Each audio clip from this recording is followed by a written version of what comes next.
Hey, my name is Justin Cosby. This is my case study presentation. For my presentation, I'm using a young man that I mentor every Wednesday. For his privacy, I will refer to him as the participant.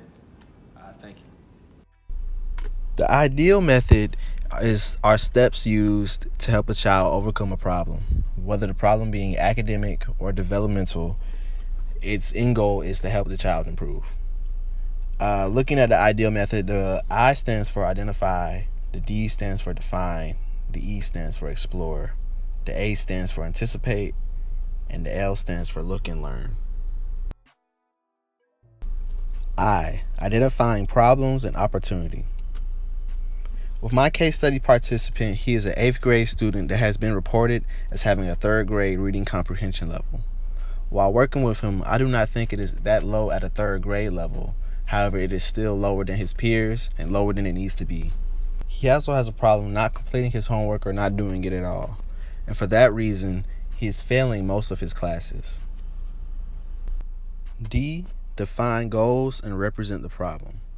First, to be explained to the participant the importance of reading and both homework. Explain to him that in today's world, you cannot really get through life without being able to read or comprehend. Also, you can explore options with his teachers and counselors. With them, they can best fit something that he can help develop and maybe he can really enjoy.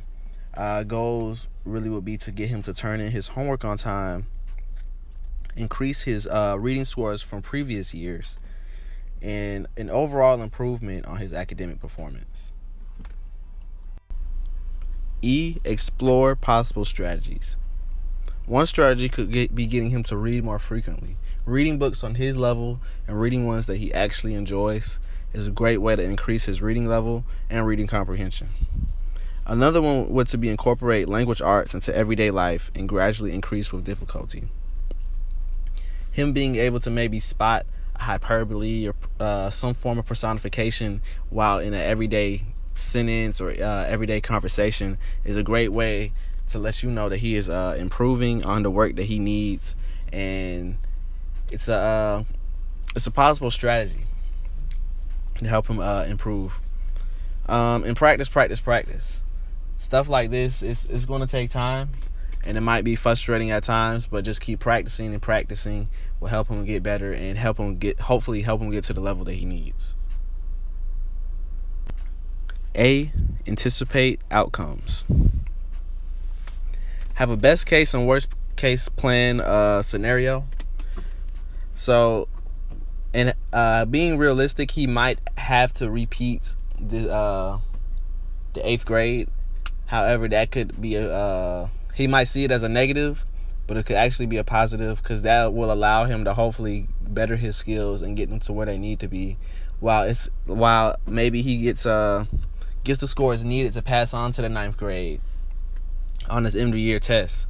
However, he may be in the same spot, the same predicament that he's in now because his reading level will not be at where it's supposed to be, and so it will have to pretty much he'll be playing from behind. His scores will probably still be low again. If he has no desire to turn in homework and everything, the homework is still going to keep coming, so it's really just going to repeat himself. So him repeating the 8th grade and hopefully building his skills and realizing how important school is probably one of the best case scenarios for him. The last step in the ideal method is to look, evaluate, and learn. Really pertaining to my case study participant, I would definitely say one of his best case scenarios is that if he stays in the 8th grade and gets the skills that he needs and hopefully passes on to the 9th grade. Or another option is he does great on his end of the year test and he's able to go on to the 9th grade. And I think at that point it's his mom's decision. She'll probably have the guidance of teachers and counselors giving her advice. But this can also be a learning experience for both the teachers and the parents.